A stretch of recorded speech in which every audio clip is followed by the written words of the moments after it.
manqulat.com پڑھیے دنیا بھر کی خبریں اور معلومات دنیا کی مشہور 3 زبانوں میں، اردو، انگلش اور جرمن میگزین کے ساتھ۔ پاکستان کے دورے پر آئے ہوئے جرمنی کے وزیر خارجہ ہائیکو ماس کے وفد کے ہمراہ وزارت خارجہ آمد۔ وزیر خارجہ مخدوم شاہ محمود قریشی نے جرمن وزیر خارجہ کا خیر مقدم کیا۔ جرمن وزیر خارجہ نے وزارت خارجہ کے سبزہ زار میں یادگاری پودا بھی لگایا۔ پاکستان اور جرمنی کے درمیان گزشتہ چند سالوں میں 2 طرفہ تعلقات وسعت پذیر ہوئے ہیں۔ دونوں وزرائے خارجہ کے درمیان وفود کی سطح پر مذاکرات ہوئے۔ وفود کی سطح پر مذاکرات کے بعد دونوں وزرائے خارجہ نے مشترکہ پریس کانفرنس سے خطاب کیا۔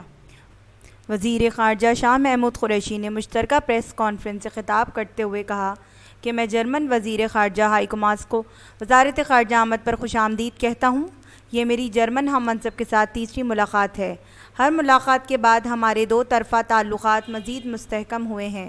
مجھے یہ بتاتے ہوئے مسرت محسوس ہو رہی ہے کہ رواں سال جرمنی کے ساتھ ہمارے سفارتی تعلقات کو 70 سال مکمل ہونے جا رہے ہیں۔ اس موقع پر ہم ان 70 سالہ سفارتی روابط کو بہترین انداز میں منانے کا ارادہ رکھتے ہیں۔ جرمنی یورپی یونین میں پاکستان کا سب سے بڑا تجارتی حلیف ہے۔ پاکستان میں 35 جرمن کمپنیاں کامیابی کے ساتھ کام کر رہی ہیں۔ ہم GSP+ اسٹیٹس کے حوالے سے جرمنی کی معاونت کے شکر گزار ہیں۔ دونوں ممالک کے مابین 2 طرفہ تجارت بڑھانے کے وسیع مواقع موجود ہیں۔ دونوں ممالک کے مابین قابل تجدید توانائی، تعمیرات، انفارمیشن ٹیکنالوجی، گاڑیوں کی صنعت سمیت متعدد شعبوں میں تعاون بڑھانے کی وسیع مواقع موجود ہیں۔ جرمنی سی پیک کے تحت خصوصی اقتصادی زونز میں سرمایہ کاری کر سکتا ہے۔ دفاعی شعبے میں پاکستان اور جرمنی کے درمیان بہترین تعلقات ہیں، جو 2021 میں آرمی چیف کے دورہ جرمنی سے ان تعلقات میں مزید اضافہ ہوا۔ 21 اگست کو میری جرمن وزیر خارجہ ہائیکو ماس سے ٹیلی فون پر گفتگو ہوئی اور میں نے انہیں پاکستان کا دورہ کرنے کی دعوت دی۔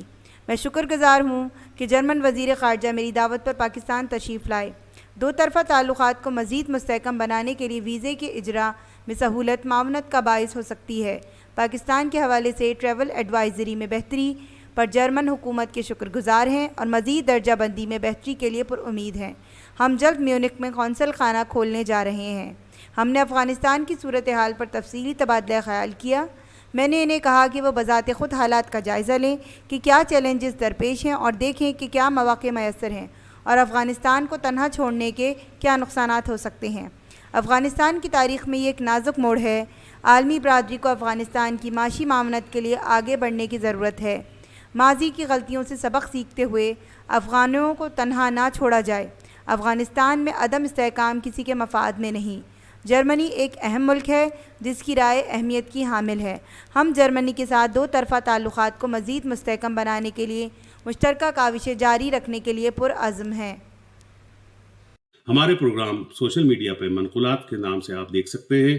یوٹیوب پہ منقولات کے پروگرام کو لائک کیجئے اور باوقت برخبر رہنے کے لیے ہمارے چینلز کو سبسکرائب کیجئے اور بیل آئیکن کا بٹن دبانا مت بھولیے۔